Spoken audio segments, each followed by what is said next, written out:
ዛሬ ወይኔ ምን ላድርግላት በሚል ነው ምንማር። እንግዲህ እንዳነበብነው ወይኔ የተባሉት እስራኤል የይሁዳ ሰዎች ናቸው። የወይኑ ባለቤት ልዑለ ባሕርይ እግዚአብሔር አምላካችን ለወይኔ መትከያ ስፍራ አዘጋጀ ይላል። አዎ ማርና ወተት ወደምታፈሰዋ ወደ ከነዓን ለነሱ የሚያርፉበት፣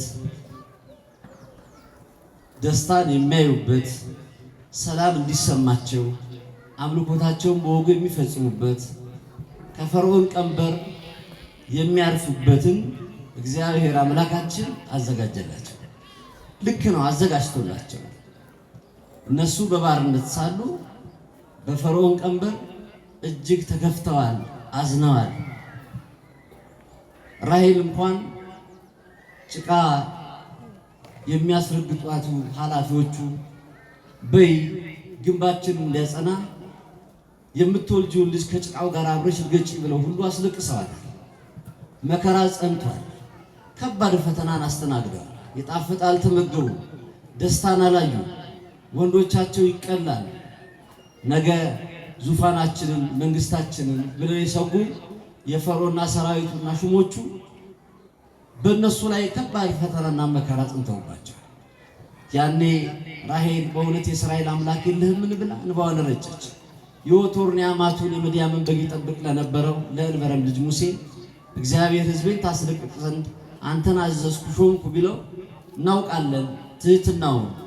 እኔ ኮልታፋ ነኝ፣ ለአንተ ቃል የበቃው የረባው አይደለሁም ብሏል። በእርግጥ ቅዱሳን አባቶቻችን እኔ የሚሉት ጉድለታቸውን ለመናገር ነው። በዘመናችን ሰው እኔ የሚለው የራሱን ታላቅነት፣ የራሱን አዋቂነት፣ የራሱን ቸርነት ለመናገር ይሆናል። ፍሬ ያለው ተክል ያጎነብሳል እንዲሉ አባቶቻችን፣ ፍሬ ያላቸው ትሑታን መንፈሳዊ አባቶቻችን ራሳቸውን እንደ እንግጫ እንደ ታናሽ ይቆጥራሉ። በረከታቸው ይደርብን። ታዲያ ያንን ስፍራ አዘጋጀ፣ አለቱንም አነሳ ይላል። መቼም ድንጋይ ውሃ አይገባው፣ ነገር እግዚአብሔር ተአምረ እግዚአብሔር የማይገባውን ፈርዖንና ሰራዊቶቹን በኤርትራ ባህር አሰጠመ። ለዚህ ለወይን ብዙ ታላላቅ ነገርን አድርጓል። ምንድን ያደረገው? እሾህና ሜከላውን አነሳ። እንቅፋት የሚሆኑባቸው ነገሮች ሁሉ አነሳ። ራበን ቢሉ መና፣ ጠማን ቢሉ አለት ሰንጥቆ ውሃ ጠጣቸው። ታላላቅ ደግነትን እሱን የሚያመሰግኑበትን ጌትነቱን የሚያዩበትን ከፈርዖን ጨካኝ ንግስና ይልቅ የእግዚአብሔር ርኅራኄ የሚያዩበትን እያሳየ የረዳ ረጅም ጉዞና መሰናክል ገጥሟቸው እስራኤልን ታላቅ ደግነትን እያደረገ እግዚአብሔር ወደ ምድራቸው አገባ። በአጭር ለማስረዳት ያክል ታዲያ ለወይኑ ያደረገለት አለቱን እሾሁን ብቻ አልነበረም። ምን አደረገለት? ቅጥር ቀጠረለት። ቅጥር ቀጠረለት፣ ቀጠለና ግንብ ሰራለት ይላል። ግንብም ሰራለት። ይህ የሆነበት ምክንያት ወይን የሚያጠፋው ስላለ ቅጥር ተቀጠረለት የሚለው ሕግ ሰራላቸው። ሜዳዊ አሕዛባዊ ኑሮ እንዳይኖሩ ሕግ ሰራላቸው። አንተም አምላክ ሆነን እኛም ሕዝብ እንሆናለን ብለው ኪዳን ገቡ። ቅጥር ቀጠረላቸው፣ ሕግ ሰራላቸው፣ ስርዓት አበጀላቸው። ከዛም ግንብ ሰራላቸው ይላል። ግንብ እንደ ቀላል አይናድም፣ አይገፋም። የእግዚአብሔርን እጅ ረድኤቱን ለማጠየቅ ግንብ ሰራላቸው ብሎ ያመለክታል። ከዚያም ጠባቂ አኖረለት ይላል ለወይኑ። ያም ሙሴ ነው፣ አሮን ነው፣ ነቢያት ናቸው። ትምህርትን እያስተማሩ ሕገ እግዚአብሔርን እያስረዱ ይጠብቋቸው ነበር። ስለ ወይን አበቃቀል ለማስረዳት ያክል ወይን እንደ ዝግባ ቀጥ ያለ ግንድ አይደለም። ቀጥ ያለ ግንድ አይደለም። ሐረጉ እርስ በርሱ ተደጋግፎ ተጠላልፎ ነው ጥላ የሚሆነው አዕዋፋትን የሚያሳርፈው። ወይን ከግንዱ ከተለየ ፈጽሞ ሕይወት የለውም። ወይኑ እንዳይበላሽ ቅድም እንዳልነው ቅጥር ይቀጠርለታል።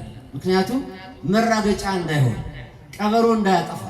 ይህንን ጠቢቡ ሶሎሞን በመጽሐፈ ምዕራፍ 2 ቁጥር 15 ላይ ወይናችን አብቧልና ጥቃቅን ቀበሮችን አጥምዳችሁ ያዙ ይላል። ትልቁ ቀበሮ ከማማ ላይ ሆኖ የሚጠብቅ ጠባቂ ከሩቁ ይለየዋል። ጥቃቅን ቀበሮ ግን ከበጎች ግልገል ጋር ግልገል መስሎ ገብቶ ከበረት በመግባት በጎችን ይፈጃል። ስለዚህ በጣም ልትጠነቁ የሚገባው ጥቃቅን ቀበሮችን ነው ብሎ ይመክራል።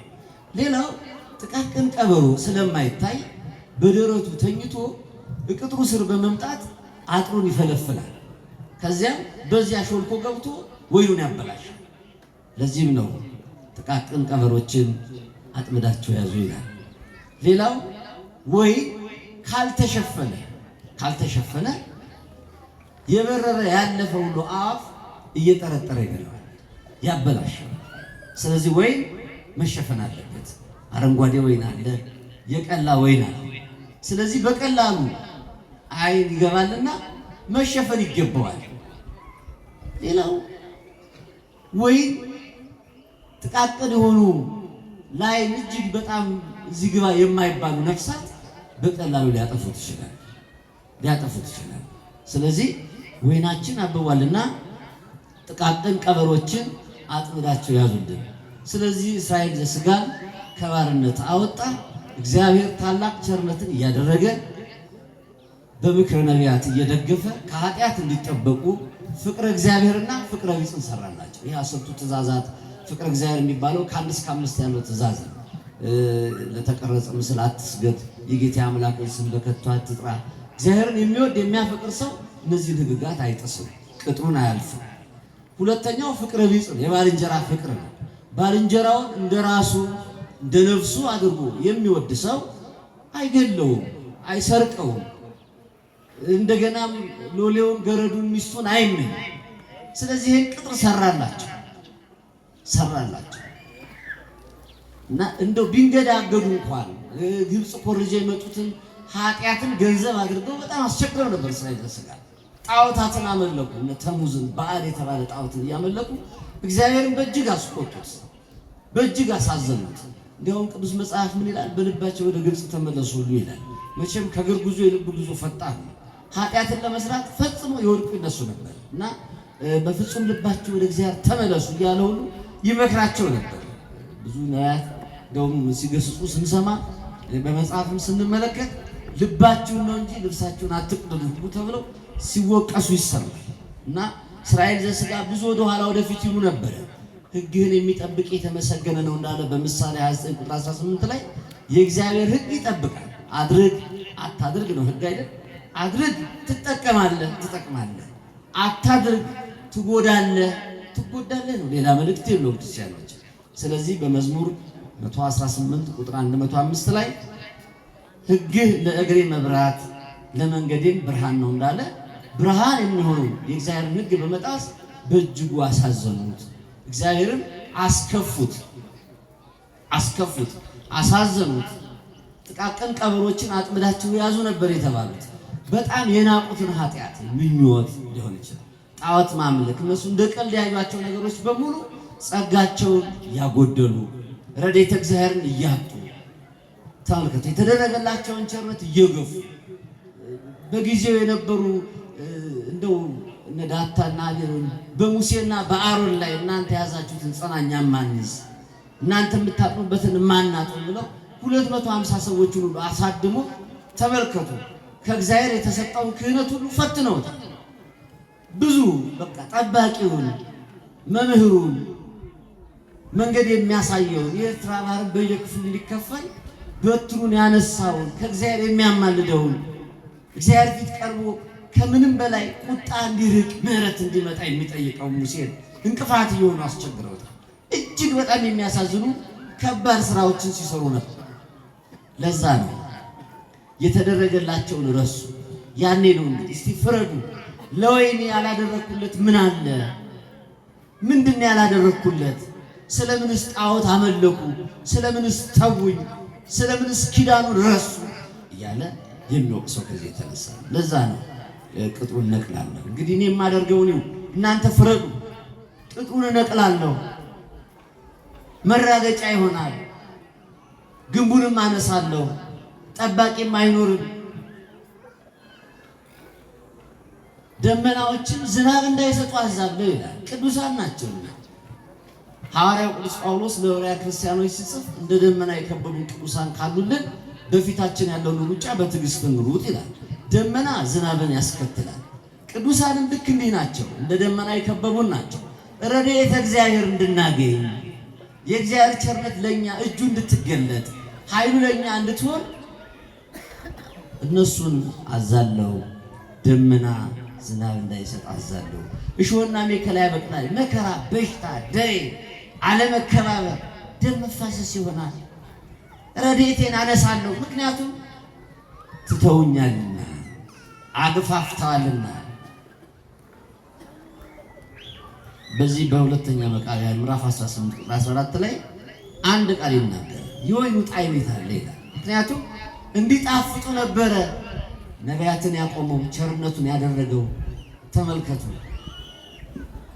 ታላላቅ ቸርነትና ተአምራትን አድርጎ ያንን የማይገፉትን የማያልፉትን መከራ ያሻገራቸው። ግን ተውት፣ ጣዕም ጠፋ። ለዚህ ነው እኔ ወይኔ ያፈራል ይጣፍጣል ብዬ ሳስብ ሆምጣጣ ፍሬ ያፈራ። ጎመዘዙ፣ ያመልካሉ ሲባሉ ከዱ፣ ይጸናሉ ሲባሉ ላሉ፣ ይዘምራሉ ሲባሉ ዘፈኑ፣ ያመልካሉ ሲባሉ ከዱ። ስለዚህ ነው ሆምጣጣ ፍሬ ያፈራ። ሽማግሌ ጠፋ። ደናግላን በወግ አይደለም የሚዳሩት፣ ይደፈራሉ። ሕፃናት ከክብር ወደቁ። ስለዚህ ተግሳጽ ካህናት አገልግሎታቸውን ሁሉ ተዉ። በዚህ የተነሳ እግዚአብሔር በዚህ አዘነ። ስለዚህ በእንዲህ የተነሳ ነው እንግዲህ እኔ ለወይኔ ከዚህ በላይ ምን ላድርግለት ያለው። ይህ የተነገረው እርግጥ ለእስራኤል ዘሥጋ ብቻ እንዳይመስል እኛም ዛሬ ላለነው ለእስራኤል ዘነፍስም ነው። እኛም እኮ ታላላቅ ነገሮች ተደርገውልን ስፍራን አዘጋጀላቸው እንዳለ ሁሉ ለእኛም ልጅነት እኮ ቀልድ አይደለም። የዲያብሎስን ስራ አፍርሶ በመላእክት እንኳን መልክ አይደለም በራሱ አምሳል ፈጠረ። ይህ እኮ ልዩ ያደርገናል ክርስቲያኖች። ስፍራን አዘጋጅቶልናል። እንዲያውም ሊቁ ቅዱስ ዮሐንስ አፈወርቅ እንደዚህ ይላል፣ ወዳጅ እንደጠፋው ሰው ጥድፍ ጥድፍ ብሎ እንደሚሮጥ ጥድፍ ብሎ እንደሚሮጥ ሰው ስጋችን ከእግዚአብሔር ርቆ ነበር፣ እርሱም ተከተለን እስከሚያገኛት ድረስ ኋላም ከሚከፋው ሲኦል ደግሞ ወድቅ አገኛት ይልና መልእክተኛ እንኳን አላከም፣ ራሱ በዕለተ ዓርብ በአካለ ነፍስ ወርዶ አዳነን ይላል። ክብርና ምስጋና ለሱ ይሁን።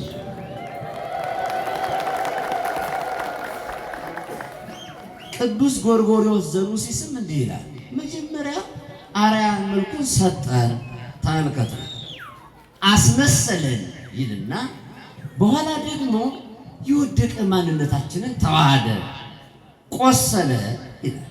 አያችሁ፣ እንዲህ አይነት ቸርነትን አድርጎ በራሱ አርአያና አምሳል ፈጥሮ ተጣድፈን የወደቅነውን እኛ ከመቤታችን ከስጋ ስጋ ከነፍሷ ነፍስ ነስቶ በዕለተ ዓርብ ስጋውን ቆርሶ ደሙን አፍሶ እኔም እናንተም አባት ብለን ልጅነትን እንድናገኝ የምንጠራበትን የልጅነትን መንፈስ ሰጠን። ከዚህ የበለጠ ምንም የለም። ዛሬ ደግሞ በእውነት ለመናገር ያላደረገልን ያልዋለልን ምን አለ? ቅጥር ቀጠረልን፣ ሕግን ሰራልን፣ ሕገ ኦሪትን ሕገ ወንጌልን ጠባቂ ያኖረልን፣ ካህናትን መምህራንን በጸሎት የተጉ ማህሌታን አባቶቻችን በገዳም የወደቁ ጥሬ ቆርጥመው ውሃ ጠጥተው ለሀገሪቱ ለኢትዮጵያ የሚሉ ለበደለው ላመነዘረው ግፍ ለፈጸመው ኃጢአት ለሰራው ይመለስ ዘንድ የንስሐ ጊዜ ያገኝ ዘንድ አሁን ጠባቂ ያኖረልን። ክብርና ምስጋና ለሱ ይሁን። የ24 ሰዓት ቤተ ክርስቲያን ደጃፏን ከፍታ ትጸልያለች፣ ትማልዳለች። እንኳን ለልጆቿ ለሚጨክኑባት ቅጥሯን ሊያፈርሱ ለሚታገሏት ሁሉ ትተጋለች። ቅጥር ቀጠረልን፣ ስርዓት አበጀልን። ግን ወገኖች የናቅን ኃጢአት ግን እያዋረደን ጥቃቅን ቀበሮችን አጥምዳችሁ ያዙ ተብለናል። ወገኖች ወይም ቅድም እንዳነሳ ነው ከግንዱ ከተለየ ሕይወት የለው። ሰው ከእግዚአብሔር ከተለየ ስርዓት ካጠፋ ሕጉን ካቀለለ ምን ጥቅም ያገኛል? ምንስ ዋጋ ያገኛል? እንደ ቀልድ አንድ ቀን ንስሐ እገባለሁ ብለን ብዙ ጊዜ የምንዳፈራቸው ነገሮች አሉ። በዚህ በትንቢቱ ላይ ስናነብ ምንድን ነው የሚለው? የሰው ልጅ እንደማይታፈስ ውሃ ይመስላል አይደለም? ውሃ አይታፈስም ከመሬት ከወደቀ በኋላ ከፈሰሰ በኋላ። እኛም እኮ ዛሬ ቆመን ስንሄድ ፍጹማን አይደለንም፣ እንፈሳለን፣ እንፈርሳለን። ይህ ሥጋ በመበስበስ ይዘራል፣ ኋላ በትንሣኤ ዘጉባኤ ባለመበስበስ ይነሳል። እውነት ነው። ግና ብዙ አንብበናል። ብዙዎቻችሁም ለመጽሐፍ ሩቅ አይደላችሁም። ለመምህራንም እውቀት ጆሮቻችን ክፍት ናቸው። ለመንፈሳዊ ሕይወታቸውም በእውነት እይታችንም ግልጽ ነው። ክርስቲያኖች ግን እስቲ እንየውኛ ቃል እግዚአብሔር እንደፈሰሰብን መምህራን እንደደከሙብን ብዙዎቻችንስ እንዳነበብነው እንደተረጎምነው ስለ ክርስቶስ መናገር ይቻል ይሆናል። ፍሬ ለማፍራት ከግንዱ ተጣብቆ አለመገኘት ግን ትክክል አይደለም።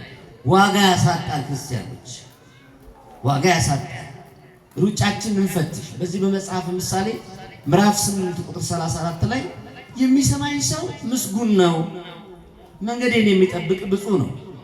ዕለት ዕለት በቤቴ መግቢያ የሚተጋ የደጄን መድረክ የሚጠብቅ መንገዶቼ የሕይወት መንገድ እነሱ እንዲህ ናቸው። እኔን ያገኘ ሕይወትን አገኘ፣ ፈቃዱን በእግዚአብሔር ዘንድ ይዘጋጃል አይደል?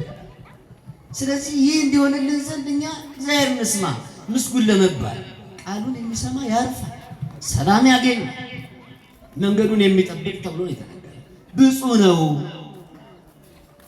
ስለዚህ በእግዚአብሔር ፈቃዱ ይዘጋጃል ይላል። እኛ እኮ ገንዘባችንን ጊዜያችንን ለእግዚአብሔር እኮ አልፈቀድንለት፣ ኑሯችን እኮ አልፈቀድንለት፣ ጎጆአችንን አልፈቀድንለት፣ ትዳራችንን ልጆቻችንን ለእግዚአብሔር መፍቀድ ይገባናል። ክርስቲያኖች ከእሱ የተሻለ ምን አለና? በእውነት እንደዋዛ የምናያቸው እንዲያው አንቶ ፈንቶ ተረቧልት ቀልድ በሶበት የምናሳልፋቸው ጊዜዎች ትክክል አይደለም። ስለዚህ ወይን ከግንዱ ከተለየ ይደርቃል። ከእግዚአብሔር ሕግ ራሳችንን ካራቅን፣ ከአምልኮት ከቤተ እግዚአብሔር ካራቅን ምንም ጥርጥር የለውም ዋጋ እናይም። ክርስቲያኖች በሐዋርያት ሥራ ምዕራፍ 13 ቁጥር 46 ላይ የእግዚአብሔር ቃል አስቀድሞ ለእናንተ ይነገር ዘንድ ያስፈልጋል። ከገፋችሁት የዘላለም ሕይወት እንዳይገባችሁ አድርጋችሁ በራሳችሁ ከፈረዳችሁ ግን እኔ እንዲህ እላችኋለሁ ወደ አሕዛብ ዞር እንላለን የሚለው ቅዱስ ጳውሎስ። ስለዚህ አንግፋ። ቤተክርስቲያን ደጃፏን ከፍታ ቃል እግዚአብሔር ታስተምራለች። በምክረ አበው ተደግፈን ከኃጢአት እንድንጠበቅ ይነገራል። ግን የናቅነው ኃጢአት ስድብ ምንድናት? እኔ ነፍስ አላጠፋው እንዳላል በእንዲህ አይነት ዋዘኝነት የተቀመጥን ሰዎች እንስተካከል። ክርስቲያኖች ምንድን ነው ያላደረገልን እግዚአብሔር? ቅጥር ቀጥሮ ጠባቂ አኑሮ መምህራን አኑሮ አምልኮቷ ጠዋት ማታ ደጃፏ ክፍት ሆኖ በበሩ መድረክ ላይ አለመገኘት፣ ቃል እግዚአብሔር አለመስማት፣ ንስሐ አለመግባት፣ ስጋ አምላክ አለመቀበል፣ ራስን በእግዚአብሔር ቃል አለማነጽ ምን ይሉታል? ይህንን ነው ቅዱስ ጳውሎስ ያለው። ለእናንተ ይነገር ዘንድ አስቀድሞ ቃሉ ይገባል። ከገፋችሁት ግን ምን ይደረጋል? ይህን የዘላለም ሕይወት እንዳይገባችሁ አድርጋችሁ እንዲህ ካላችሁ ፊታችን ወደ አሕዛብ እናዞራለን። ጌታችንም ባስተማረበት ዘመን በእውነት አይሁድ እድል ሰጥቷቸው እየመከረ እያለ እያደረ እንኳን ልባቸው ደነደነ። ለዛ ብለው ቀራጮችና አመንዝሮች መንግሥተ ሰማያት በመግባት ይቀድሟቸዋል ያላቸው። እኛ ዛሬ ለውጫችን የምንጠነቀቀውን ያክል ለውስጣችን አልተጠነቀቅንም። ውስጣችን ቀማኛነት፣ ግፍ፣ ዝሙት፣ እርኩሰት፣ መዳራት እኒህ ነገሮች ከሰለጠኑበት ትክክልም አይደለም። ግድ የላችሁም ክርስቲያኖች። እንሮጥ ይሆናል፣ እናገለግል ይሆናል፣ በተፈለግንበት እንደው እንገኝ ይሆናል። ግድ የላችሁም ወገኖች፣ ፈጽመን ከእግዚአብሔር እንጣበቅ። በተለይ ደግሞ ከውዳሴ ከንቱ የራቀ መንፈሳዊት ያስፈልገናል። ወይ ካልተሸፈነ ቅድም እንዳልነው አፋት ይጠረጥሩታል። ዛሬ እንጾም ይሆናል፣ እንጸልይ ይሆናል፣ እንሰግድ ይሆናል፣ እንመጸውት ይሆናል፣ እንመክር፣ እናስተምር፣ እንዘምር፣ እንጸልይ ይሆናል። ግን እወቁኝ፣ እዩኝ፣ አመስግኑኝ አይባልም። መቼም ሙሽራ እያለ ለሚዜ አይጨበጭም። እግዚአብሔር ሰርቶ እኔ ልመስገን አይባልም ክርስቲያኖች። ስለዚህ እናስብበት። በዚህ ሩጫችን ውስጥ እንቅፋት ያገኘን ይሆናል። ወደኋላ ወደፊት የሚያዘገየን ነገር ይኖር ይሆናል። ተስፋ እንቁረጥ። ራሳችንን እንደ ትልቅ አንቁጠር። ከዋኖቻችን ከአባቶቻችን ከመንፈሳውያን እንማር። አንድ መነኮስ ነበር ይላል። ይህ አባት ብዙ ዓመት ዘግተው ከሚጸልዩ አባት ዘንድ መጣ። ይህን ታላቸው አቤት ፈተና በዛብኝ እኮ እኔ እንደው ከመነኮስኩ ጀምሮ ውጊያው አልተቻለኝም አላቸው። ታዲያ ከወንድሞች መነኮሳት ዘንድ ጠጋ እያልክ ትግላቸውን፣ ብርታታቸውን፣ የማሸነፊያ መንገዳቸውን አትማርም ማለት አብሬያቸውም አይደለም አላቸው። ግን ስንት ዓመት ነው ከመነኮስ ካሉት? 7 ዓመቴ ነው አላቸው። እኔ እኮ ከመነኮስኩ 70 ዓመቴ ነው። አንተ በ7 ዓመት ረፍት ትፈልጋለህ አሉት ይባላል። ዛሬ እኛ ገና ጾም ከመጀመራችን ረፍት እንፈልጋለን። 2 ዓመት 1 ዓመት አስራት ከማውጣታችን ረፍት እንፈልጋለን። እንደጎደለብን ይሰማናል። ክርስቲያኖች 2-3 ቀን አስተምረን ሰዎች እንደ ሐሳባቸውን ቢያጠይሙብን ባላገለግልስ ይላል። ደሞዛችን ቢቆረጥብን፣ ህመም ቢጸናብን፣ ጉንፋን ቢበረታብን በቃ ከአምልኮቱ ደጃፍ እንጠፋለን። መሆንም የለበት። ሰው ዳቦ ቢበላ እኮ ዳቦ አይጠቀምም፣ በላተኛው ነው የሚጠቀም። ሰው በቤተክርስቲያን ቢመላለስ፣ ቢያመልክ፣ ቢጾም፣ ቢጸልይ፣ ቢሰግድ ከመምህረ ንስሐ ትእዛዝ እየተቀበለ ፍጻሜዋን ቢያሳምር የሚጠቀም እሱ እንጂ ቤተክርስቲያን አይደለችም። ፀሐይ አልሞቅሽም ቢል ሰው ፀሐይ ትጎዳለች። ስለዚህ እናስብበት፣ ሩጫችንን እናስተካክል፣ አካሄዳችንን እናሳምር ወገኖቼ። ወይ አይታችሁታል፣ እርስ በርሱ ሐረጉ ይጠላለፋል ይጠላለፋል ይጠላለፋል ይጠላለፋል፣ አንዱ ባንዱ አይነባበራል። እንግዲህ ወይኔ የሚለን እኛም እርስ በርስ እንድንደጋገፍ፣ አንዱም ባንዱ እንድንደግፍ፣ እንድንዋደድ፣ እንድንከባበርም አይደል? ይሄ እኮ ነው ከኛ የሚጠበቅ ክርስቲያኖች። ይሄ ነው ከኛ ከአባቶቻችን ሽማግሌዎቹን አይተን መልካም ነገርን አይተን በቅንነት እንድናልፍ የሚፈልገው ይሄ። እግዚአብሔርን ቃል ሰምተን ንጽና፣ በተቀጠረው ቁጥር እውነቴን ነው አንለፍ። ፈተናችን ይበረታል፣ ውጊያው ይጸናብናል። ስምዖን ዘአምድ እንደ እውነት ለመናገር የእግዚአብሔርን ቃል በቅዳሴ ጊዜ ሰው ዓለሙን ቢያተርፍ ነፍሱን ቢያጎድል ምን ይረባዋል የሚለው ሲነበብ ሰምቶ ኧረ ምንም ብሎ ይችን ቃል ሰምቶ ለምናኔ በቅቷል። አባ ጳውሊ ከወንድሙ ጋር የውርስ ሙግት ነበረበት። ለክስ ወደ ዳኝነት እየሄደ ሳለ አንድ አገረ ገዢ ቀብሩ ሊፈጸም እየተለቀሰ አስከሬኑን በሸክም ሲመጣ ቆም አለና የወጣበት የወረደበት የደከመበት ላይ ታች ያለበት ይትረፈኝ ብሎ ሊደምቅበት ያደላደለውን ልብሱን ትቶ ሀብት ንብረቱን ትቶ እሱ ሲቀበር እየሄደ እያየው እኔ እኮ እንደሚሙግት ምን ያደርግልኛል በቁሜ እንዲያውም ይቅርብኝ እላለሁ ብሎ ለሸምጋዮቹ ትቼዋለሁ በማለት ለምናኔ ይበቁታል። ሰው ከሚሞት ይማራል። ሰው ከወዳጁ ከጎረቤቱ ይማራል። ትቻለች ፍሬና ፍራ። 2 ሴቶች በወፍጮ አሉ፣ አንዲቱ አለች፣ አንዲቱ ትወሰዳለች እኮ ነው የሚል። ከመካከላችን ስንቶች ተወሰዱ? እኛም መንገደኞች እኮ። ስለዚህ ነገ ላይ ወይም በኋላ ላይ እርግጠኛ አይደለም። እኛ የትላንትና እንጂ የዛሬ እንኳን አይደለም። ዛሬ 5-6 ሰዓት ምን እንደሚፈጠር ምን እናውቃለን? የትላንት እንጂ የዛሬ አይደለም። ስለዚህ የተጣላ እንታረቅ፣ የቀማን እንመልስ፣ እግዚአብሔርን በእጅጉ እንስማ። እስራኤል ዘሥጋ በሩጫቸው ከእግዚአብሔር ርቀው አንዴ ምድያም አንዴ አማሌቅ ውሃቸውን በገንዘብ ገዝተው ጠጡ። አክሊል ከራሳችን ወድቋልና ወዮልን። ደናግላን ተደፈሩ፣ ሽማግሌ አልታፈረ። የሆነብንን ለታላቁ ስም ብለህ የምታደርገው ምንድን ነው ብሎ በሰቆቃ አባታችን ኤርምያስ አልቅሶ እንዲያውም እኔ እግዚአብሔር ሆይ ሕዝቡን ይቅር እስከምትል ድረስ ዓይኖቼን በማፍሰስን አያቋርጡም ነው። እንዲህ አይነቱ ደግ አባት የመጣው መከራ እንዲመለስ ቅጥሩ ሲፈርድ ረድኤተ እግዚአብሔር ሲርቅ እንዲህ አለቀሰ፣ እቅ ብሎ አለቀሰ። በዚህ በትንቢተ ሆሴዕ ምዕራፍ 14 ቁጥር 2 ላይ ሆሴዕ በዘመኑ ተነስቶ እንዲህ አለ፣ እስራኤል ሆይ በኃጢአት ወድቀሃልና ተመለስ፣ ወደ እግዚአብሔር ተመለሱ እንዲበሉት ኃጢአታችን አስወግድልን፣ በቸርነት ተቀበለን። በቃ ከዚህ በኋላ በወይፈን ፈንታ የከንፈራችንን ፍሬ ተቀበል በሉት ይላል። ዝቅ ይልና እንዲያውም ምን ይላል? ከእንግዲህ ወዲህ የእጆቻችንን ሥራ አማልክቶቻችን ናቸው አንልም፣ እንዲህ በሉት እግዚአብሔርን። ተመልከቱ። ያኔ ዝቅ ብለን ብናነብ ምን ይላል? እግዚአብሔርም እንዲህ አለ፣ ቁጣዬ ከነሱ ዘንድ ተመልሷልና ሀገራቸውን አድናለሁ፣ በእውነት እወዳቸዋለሁ፣ እንደ ወይን ሐረግ ያብባሉ ይላል። ስለዚህ እስራኤል ሆይ ኃጢአት ሰርተሃልና ወድቀሃልና ተመለስ እንደተባለ ወገኔ ሆይ እኔ እናንተም ወድቀናልና እንመለስ። ትዳር አላከበርንምና እንመለስ። ገንዘብ ገኖብናልና እንመለስ። አምልኮታችን እንቅፋት አግኝቶታልና እንመለስ። በልባችን ወደ ዓለም እየሄድን ተቸግረናልና እንመለስ። አዎ ወድቀናል። ያልወደቅንበት ያልተሳተፍንበት የኃጢአት ስራ ነው። ከፊሉ ያማል፣ ባያማ ይሰርቃል፣ ባይሰርቅ ጉቦ ይበላል፣ ጉቦ ባይበላ እንቅፋት ያስቀምጣል። የእግዚአብሔር ክብር ጎሎናል። እውነት ነው። አክሊል ከራሳችን ወድቋል። ትላንትና በእግዚአብሔር ተብሎ የሚታረቅ ሰው ዛሬ ልቡ ደንድኗል።